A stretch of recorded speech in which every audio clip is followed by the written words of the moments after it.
বর্তমানে এআই আমাদের জীবনের সঙ্গে ওতপ্রোতভাবে জড়িয়ে আছে, আর এই এআই কিভাবে আমাদের জীবনকে প্রভাবিত করে তা নিয়েই ছবি খেলাঘর বাঁধতে লেগেছি। কলকাতা সাউথ সিটিতে হয়ে গেল খেলাঘর বাঁধতে লেগেছে ট্রেলার এবং মিউজিক লঞ্চ। বর্ষীয়ান অভিনেতা পার্থসারথী দেবের এটি ছিল শেষ ছবি এবং এখানে অভিনয় করতে দেখা গেছে বাসব দত্তা, জয় সেনগুপ্ত সহ বিশ্বনাথ বসুকে। চলুন দেখে নিই বেশি দেরি না করে কিছু সুন্দর এবং বিশেষ মুহূর্ত।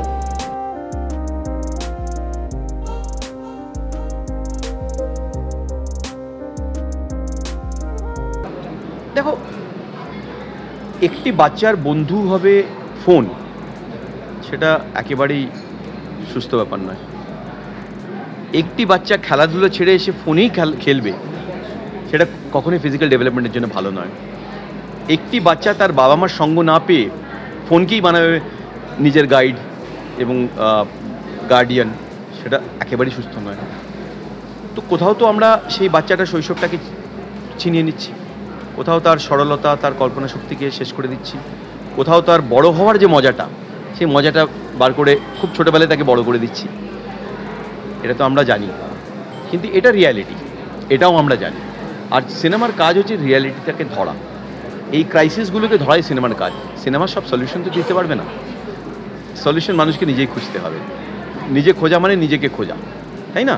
তো একটা সিনেমা দেখে যদি মানুষ নিজেকে প্রশ্ন করে, তারপর নিজেকে খোঁজে যে আমি আমার ছেলে মেয়েকে সময় যে দিচ্ছি না, আমার অ্যাম্বিশন এবং আমার বিজনেসের পসার দিয়ে কি সেটা কম্পেনসেট করতে পারবো? আমি যে আমার বাবার সঙ্গে বসে তার সুখ দুঃখের গল্প শুনছি না, আমি কি আমার পয়সা লাইফস্টাইল দিয়ে সেটাকে কম্পেনসেট করতে পারবো? এই জিনিসগুলো মানুষকে নিজেই করতে হবে, আর সে নিজে করতে পারলে তবে রেজাল্ট পাবে। সিনেমার কাজ হচ্ছে এই প্রশ্নগুলোকে তুলে ধরা, যেটা এই ছবিটা করছে। হ্যাঁ, প্রথমেই শুভ নববর্ষ তোমাকেও এবং সমস্ত দর্শককে। দেখো, সব কিছুরই ভালো খারাপ দিক আছে। মোবাইলের হয়তো ভালো দিকও কিছু আছে, কিছু হলেই কিছু না জানলেই আমরা সঙ্গে সঙ্গে গুগল সার্চ করে দেখে নিই, অনেক অজানা তথ্য আমরা পেয়ে যাই। আবার খারাপ জিনিস হচ্ছে যে যেটা বড়দের মধ্যেও থাকে, যে একসঙ্গে ধরো 5 জন বসে রয়েছি, কিন্তু প্রত্যেকের মোবাইল নিয়ে ব্যস্ত, কেউ কারোর সঙ্গে গল্প করছি না, একটু যেন সেলফ সেন্টার্ড হয়ে যাচ্ছি আমরা, একটু কি বলবো, মানে ভীষণ একাকিত্ব। একটা কতক্ষণ মোবাইল নিয়ে থাকতে পারি? একটা টাইম তো বোর হয়ে যাবে না মানুষ? আড্ডা মারার মধ্যে, ঘুরতে যাওয়ার মধ্যে, ফ্যামিলির সবার সঙ্গে সময় কাটানোর মধ্যে যে আনন্দ আছে, সেইটা কোথায় আমরা পাবো বলো? তো সেইটা, এবং বাচ্চাদেরও জন্য বাবা মায়ের কাছে সময় থাকে না, এখন প্রত্যেকেই ব্যস্ত, খুবই স্বাভাবিক। এখন যা পরিস্থিতি, তাদের বাবা মা দুজনকেই কাজ করতে হবে, কিন্তু তার মধ্যেও বাচ্চাদের একটু সময় দেওয়া, একটু তাদের সঙ্গে গল্প করা, তাদের মতো করে থাকা, তাদের একটু সিনেমা দেখতে নিয়ে যাওয়া কি একটু পার্কে নিয়ে যাওয়া, এইটুকুনি তাদের চাহিদা। তো সেইটুকুনি বোধহয় আমরা বাবা মা হিসেবে করতেই পারি, এবং সেটা যদি করতে না পারি তাহলে ওটাই হবে, বাচ্চা মোবাইল কেন্দ্রিক হয়ে যাবে। কারণ এখন মোবাইল সবার বাড়িতে, এখন ক্লাস 5-6 বাচ্চার হাতেও মোবাইল। আমি তো কলেজে উঠে মোবাইল পেয়েছিলাম, মনে আছে, কারণ তখন আমি দূরে একা ট্রাভেল করতাম, সেই জন্য মা চিন্তা করবে, তাই মোবাইলটা ছিল। আদারওয়াইজ আমার মোবাইলের ওই অ্যাডিকশানটা কোনো দিনই ছিল না। সামাজিক বার্তা তো রয়েছে আমার মনে হয় সব ছবিতে। যদি ছবি শুধু বিনোদনের জন্য হয়, তাতেও একটা সামাজিক বার্তা থাকে, তাই তো? ভালো খারাপ তাদের সংঘাত, হ্যাঁ, বড়লোক আর গরিব তাদের মধ্যে টানাপোড়ন, এগুলো তো সব ছবিতেই থাকে মোটামুটিভাবে।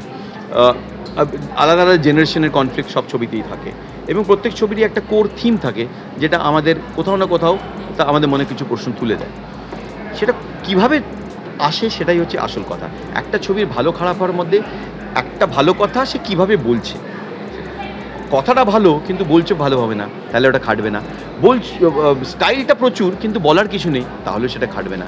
তো এই যে ব্যালেন্সটা তৈরি করা, যেটাকে আমরা বলি কন্টেন্ট আর ফর্মের যে ব্যালেন্স, কী বলছি কীভাবে বলছি, এই ব্যালেন্সটাই হচ্ছে একটি ভালো ছবিকে খারাপ ছবি থেকে আলাদা করে দেয়।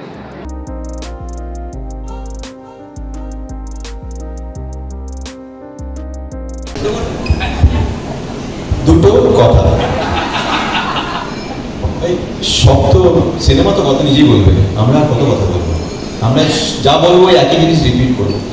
আমার মনে হয় সিনেমা দেখা, ট্রেলার যেটা আসবে সেটা দেখা, পোস্টারটা অ্যাপ্রিসিয়েট করা, এটা ইম্পর্টেন্ট। আমরা এখন এই স্টেজে পৌঁছে গেছি যেটা রিলিজের দিকে যাচ্ছে, সেটা একটা খুব বড় উপলব্ধি। কেননা আজকের দিনে সিনেমা বানানো যতটা কষ্টকর, সিনেমা রিলিজ করা তার থেকে অনেক বেশি কষ্ট পাবে। এই আমি কিছুক্ষণ আগে এটার একজনকে বললাম যে কেন বানানো যাবে না। আচ্ছা, এরকম যখন সিনেমা সাউথে আসে আমরা বলি দেখো সাউথ ইন্ডাস্ট্রি করছে, তো এই প্রশ্নটা কেন যে বাংলায় কেউ এরকম বানালে? সত্যি কথা বলতে গেলে দেখুন, আমরা নতুন জেনারেশন, আমাদের নতুন জেনারেশনের কাছে এরকম অনেক গল্প আছে, চান্সটা পাই না। আমাদের প্রডিউসার স্যার যে চান্স দিয়েছেন ওইটাই আমার জন্য বিশাল বড়। তার সাথে সাথে আমাদের সাথে যে এরকম অভিনেতারা আমাকে সাপোর্ট করেছেন, এটা বিশাল বড় ফ্যাক্টর। কারণ কি এরকম গল্প সাধারণত কেউ করতে চায় না, যেখানে কন্টেন্টটাই হিরো। ঠিক আছে, তো আস্তে আস্তে আমার মনে হয় বাংলা সিনেমায় চেঞ্জেস আসছে, কন্টেন্টটাকে হিরো মানা হচ্ছে। আর যখন এটা আস্তে আস্তে এগোবে, আপনি দেখবেন একটা হঠাৎ করে আলাদা একটা ফ্রন্টে চলে এসেছে বাংলা সিনেমা। নিজে গোল্ডেন এরা হয়তো আবার ফেরত পাবো আমরা। আছে এইটা আজকালকার বাচ্চার মধ্যে সত্যিই দেখি আমার, মানে সেটা খুবই খারাপ লাগে, খুবই খারাপ একটা প্রভাব এআই এর প্রভাব। বা এই মোবাইলে ধরো গেম খেলা, অনেক বাচ্চা আছে মোবাইল ছাড়া খাবে না, ঘুমোবে না, কার্টুন দেখবে সারাক্ষণ। ওই যে অ্যাডিকশান, কারোর সঙ্গে কথা বলার সময় নেই, কথা বললেও সে হয়তো মোবাইলটা এরম করতে এরম করে কথা বলছে, মানে তার দিকে যে আই কন্ট্যাক্টেও যে একটা মানুষের সঙ্গে কথা বলা যায়, সেটা যে খুব দরকার সেইটা তাদের মধ্যে নেই। তো এটা কি বলবো, খারাপ প্রভাবই একটা, যেটা আমাদের এই গল্পে রয়েছে খেলাঘর বাঁধতে লেগেছিতে। দেখো, শুটিং আমাদের শান্তিনিকেতনের কাছে হয়েছে, কাজে খুব আনন্দের সুযোগ ছিল।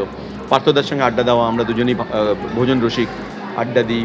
সেই সময় শান্তিনিকেতনে মেলাও লেগেছিল, মেলাতে যাতায়াত করা, কি বলে বাসব তখন মানে বাচ্চা হয়ে গেছে, ওই করেছে, তারপর এসছে, ওর কাছে একটা রিলিফ, এই 3-4 দিন 5 দিন ওদের একটা রিলিফ, যে ওই যে মানে যখন কলকাতায় রয়েছে সব রকম বাড়ির যে রেসপন্সিবিলিটিকে মানে পালন করতে হচ্ছে, তার থেকে বেরিয়েছে। বাসব অনেকটা বেশি খোলা মনে, আমরা ঘুরেছি, খেয়েছি, মেলায় গেছি, কেনাকাটা করেছি। তো মোটামুটি বলা যায় যে শান্তিনিকেতনের শুটিং পিরিয়ডটা অত্যন্ত রিল্যাক্সড এবং এনজয়েবল এক্সপিরিয়েন্স ছিল। অভিনয় তো চলবেই, অভিনয় তো আমরা সবসময় করছি, কিন্তু মানুষ হিসেবে যে উপভোগ করি আমরা জীবনটাকে, সেটা কোথাও গিয়ে আমাদের মধ্যে যে আর্টিস্ট রয়েছে, কি আর্টিস্ট্রি রয়েছে, সেটাকে কোথাও গিয়ে তার মানে এনকারেজ করে। আমরা সকলেই জানি এটা পার্থদার শেষ কাজ, আর তোমরা এত আনন্দ করে শুটিংটা কমপ্লিট করেছো, তো তারপরে যখন এই খবরটা শুনতে পেলে এরকম একটা ভয়ানক ঘটনা, তো তখন কি হতাশ হয়ে পড়েছে? অবশ্যই হতাশ তো হবেই। পার্থদার সঙ্গে তো পরিচয় অনেক আগে থেকে, আগেও কাজ করেছি। পার্থদার কন্ট্রিবিউশন বিশাল, আর একটা মিডিয়ামে নয়, থিয়েটারে, টেলিভিশনে, এতে 3 মিডিয়ামে তার কন্ট্রিবিউশন, এবং নতুন জেনারেশনকে দেওয়ার অনেক কিছু ছিল, হয়তো দিয়েছেন, আরও দিতে পারতেন। এই যে চলে গেলেন হঠাৎ, অবশ্য শারীরিকভাবে উনি সাফার করছিলেন, সেটা আমরা জানি। কাজে সবসময় আমাদের সেলফ সেন্টার্ডও হওয়া উচিত নয় যে আমার জন্য পার্থদাকে থাকতে হবে। পার্থদা যদি কষ্ট হয়ে থাকে, কষ্ট যদি লাঘব হয়ে থাকে, তাহলে আমাদের মানে একদিক দিয়ে আমরা শুধু প্রে করতে পারি যে উনি যেখানেই আছেন সেখানে আনন্দে আছেন, এবং ওনার কাজটা আমরা ধরে রাখতে পেরেছি, এবং মানুষ দেখে সেখান থেকে পার্থদার ভ্যালুটাকে আবার নতুনভাবে দর্শকগণ এনজয় করতে পারবে। না, একদমই না। পার্থদা এমনি সিওপিডির পেশেন্ট, সেটা আমি জানতাম, কিন্তু পার্থদা মানে ফিট, এমনি ঠিকঠাক, মানে আমাদের সঙ্গে গল্প, সিন হলো, সিনের পর আড্ডা, তারপরে রাত্রে একসঙ্গে, আমরা যেহেতু পাশাপাশি ঘরে, 3টে আলাদা আলাদা ঘরে থাকতাম, তো রাত্রে ওই ডিনারের টাইমটা আমরা পার্থদার ঘরে আমি আর জয়দা বসে আড্ডা মেরেছি, কতক্ষণ, প্রায় 1টা-1:30 অবধি রাত্রে আড্ডা মেরেছি, খুবই মজা করে কাটিয়েছি। তখন এতটুকুও বুঝতে পারিনি যে এরকম সিরিয়াস কিছু হবে, এবং সেরকম পরিস্থিতি ছিলও না। দেখো, টুকটাক শরীর খারাপ সবারই থাকে, কিন্তু সেইটা যে এই রকম পরিস্থিতি হবে, আমি যদি খুব ভুল না করি, আমরা গত বছর বোধহয় এরকম এপ্রিল মাসেই শ্যুটটা করেছিলাম, আর আজকেই এপ্রিল, মানে ভাবতেই পারিনি যে পার্থদাকে ছাড়া এই ছবির বাকি প্রমোশন বা বাকি কাজগুলো হবে। আগে কাস্টের কথাটা বলি। পার্থদার বাসুব্দি যে ন্যাচারাল অ্যাসপেক্টটা আনে অ্যাজ এ ডাইরেক্টর, আমি বলবো ওটা কিন্তু অনেক কম লোকে আনতে পারে। Even for the matter of fact, জয়দা, পার্থদা আর বাসুব্দি, এদের 3জনের যে ফ্যামিলির যে ঝগড়া, এই যে বাবা যে বোঝাচ্ছে যে তোরা ঝগড়া করিস না, সময় দে বাচ্চাগুলিকে, ওই ম্যাচরিটিটা, ওই জিনিসটা, ওইগুলো খুব দরকার। ওইগুলো দরকার ছিল বলেই আমার মাথায় স্টার্টিং থেকে ছিল যে জয়দা, বাসুব্দি তো থাকবেই, কিছু না কিছু করে আমি রাখবো। আমি রিকোয়েস্টও করেছি মানে কি দাদা দেখো, অ্যান্ড সত্যি কথা বলতে গেলে দাদা দিদি খুব সাপোর্ট করেছেন। আর এবার রইল গল্পটা প্রথমবার মাথায় আসে 2022 নভেম্বর। প্রসেসে বিলিভ করি, লিখতে থাকি, অনেক ড্রাফট আসে, আর হতে হতে হতে শেষে গিয়ে আমি রিয়েলাইজ করি যে হ্যাঁ, একটা গল্প পেয়ে গেছি যেটা দিয়ে হয়তো আমার ডেবিউ করা উচিত। কারণ আমি চাইতাম আমার মা বাবা সবাই এই সিনেমাটা যাতে দেখতে পারে। আর আজকে ওই যে বলে না, সবাই তো কিছু না কিছু বানাচ্ছে। আমি একটা টার্ম ইউজ করি, BSF, ব্যাঙ্গালোর, শান্তিনিকেতন আর ফেলুদা, এটাই তো চলছে। চেষ্টা করে দেখলাম কিছু আলাদা। হ্যাঁ, সময় লেগেছে, মিথ্যা কথা বলবো না। নভেম্বর 2022, আজকে 24-এ বসে আছি, অনেক সময় লেগেছে। প্রডিউসার খোঁজা, হাউসে যাওয়া, স্ট্রাগলটা খুব টাফ ছিল। একসময় ভেবেওছিলাম এই ছাড়, একটা থ্রিলারই লিখি। তারপরে ভাবলাম না, যদি আমিও হার মেনে যাই তাহলে আমার মতন কোথাও না কোথাও আর একটা ছেলে আর এরকম অরিজিনাল স্ক্রিপ্ট লিখতে চাইবে না। তারপরে নিজের রাইটারকে বললাম ঠিক আছে, আর কয়েকদিনের স্ট্রাগল দেখি। কপাল ক্লিক করলো, জিনিসপত্র হলো, আর তারপরে যখন হলো, যেই স্পিডে হলো আমি বুঝতেও পারলাম না, হয়ে গেল। আমরা শুটিং করেছি আসানসোল আর বোলপুরে। মজা তো যেখানে পার্থদার জয়দা থাকবে সেখানে মজা হতে বাধ্য। মজা, আড্ডা, খাওয়া দাওয়া, মানে এইগুলোই মেন আমাদের। তারপর তো তার ফাঁকে ফাঁকে কাজ করা, তো সবটা মানে কাজ করতে করতেও আমরা আড্ডা মারছি এরকম। কাজের ফাঁকে যখন একটু লাইটটা হচ্ছে সেই সময়টা, যে সময়টুকুনি আমরা পাচ্ছি সেটটা চেঞ্জ হতে যেটুকুনি সময়, তখন তার মধ্যে আমাদের আড্ডা। তো মজা আমরা খুবই করেছি। 3-4 দিনের শ্যুট ছিল আউটডোর, খুবই মজা করেছি। এবং আমার মা হওয়ার পর প্রথম এটা আউটডোর ছিল আমার কাছে। তো কোথাও গিয়ে ওই আড্ডার মাঝে মাঝে আমার ব্যাক অফ দ্য মাইন্ড ওটাও চলতো যে বাড়িতে মেয়েটা কী করছে, একটু আমার হাজব্যান্ডকে ফোন করে একটু ওকে দেখাও কী করছে। তো ওটা প্রথম আউটডোর, যেহেতু ওকে ছেড়ে আমার তখন 5-6 মাস বয়স হবে। তো সেইটা দুরকমই, একটা আনন্দও ছিল কাজের, আবার একটা ভেতরে ভেতরে ওইটা যে মেয়েকে একলা ফেলে এসেছি, সব রকম মিলিয়ে মিশিয়ে। হ্যাঁ নিশ্চয়ই, কারণ এটা তো খুবই প্রাসঙ্গিক একটা বিষয়। নিশ্চয়ই একটা ভালো মেসেজ যাবে এইটাই, যে যাতে কাজ সবাইকেই করতে হবে কিন্তু বাবা মাকে, কিন্তু তবুও বাচ্চার জন্য একটু সময় অন্তত 2-2.5 ঘন্টাও যদি তাকে দেওয়া যায়, তার সঙ্গে একটু গল্প করা যায়, তার সঙ্গে যদি একটু খেলা যায়, সেটাও খুব ইম্পর্টেন্ট আমার মনে হয় একটা বাচ্চার মানসিক বিকাশের জন্য। এবং বাচ্চা তো বাবা মা দুজনকেই একসঙ্গে কাছে পেতে চায়, তো সেইটুকুনি আমরা করতেই পারি। আমি প্রচুর সময় দিই ওকে। আর যে সময়টা খুব ব্যস্ত থাকি, হয়তো রেগুলার কাজ থাকছে, এখন যেমন অনেক দিন আমার কাজের ছুটি ছিল, ওই জন্য আমি অনেক সময় দিয়েছি। আমি যখন বেরিয়ে যাই, মা ওকে পুরোটাই সামলায়, আমার মা। আর যখন আমার হাজব্যান্ড ফাঁকা থাকে, ওর অফিস না থাকে, ও এসে সামলায়। তো সারাদিনে অনেকটা সময় যদি আমি কাজে থাকি তখন হয়তো অনেকটা সময় দিতে না পারি, কিন্তু আমার যেহেতু 6টা-7টার মধ্যে প্যাক আপ হয়ে যায়, প্যাক আপ হলে একদম সোজা বাড়িতেই যাই, আড্ডা মারি না কোথাও গিয়ে। তখন ওই রাত্রে ওকে ডিনারটা অন্তত আমি হাতে করে করি, মানে খাইয়ে দেওয়া, তারপর ওকে ঘুম পাড়ানো, বলে নিয়ে একটু গান গাইতে গাইতে, তো সেই সময়টা আমি ওকে দিই, আমি যতটা সম্ভব সময় দিই ওকে। একদমই তাই। আর শেষে বলবো এই যে এরকম একটা অভিনব একটা ছবি, এটার জন্য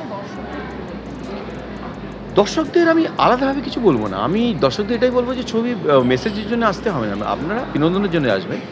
আর বিনোদনের মধ্যে দিয়ে আপনাদের কিছু যদি একটা উপলব্ধি হয়, একটা নতুন ভ্যালু যদি আপনাদের জীবনে অ্যাড হয়, সেটাই যথেষ্ট। কেননা এন্টারটেনমেন্টের কাজ হচ্ছে এন্টারটেইন করা আর ভ্যালু অ্যাড করা। Value addition is very important. দর্শকদের জন্য একটা কথাই, যে আমাদের ছবি খেলাঘর বাঁধতে লেগেছি আসছে খুব শিগগিরই। আপনারা সবাই দেখুন, একটা ভালো মেসেজ দিচ্ছি আমরা এই ছবিটার মাধ্যমে। আশা করি আপনাদের কাজ অবধি, আপনাদের এইখান অবধি পৌঁছবে, আর আপনাদের ভালো লাগলে আমাদেরও ভালো লাগবে। আমি তো অডিয়েন্সের উপরে ছাড়লাম, বাংলার দর্শকদের উপরে ছাড়লাম। আমি না ওই একই কথা বলবো না যে বাংলা সিনেমাকে সাপোর্ট করো বা কিছু, না, আমি এই কথা বলবো না। আমি শুধু এটুকু বলবো, আজকের দিনে রিজিওনাল সিনেমা খুব ভালো করছে। আপনারা যদি সাউথের সিনেমাকে সাপোর্ট করেন, আপনি আমাদের অরিজিনাল স্ক্রিপ্টটাকেও সাপোর্ট করেন।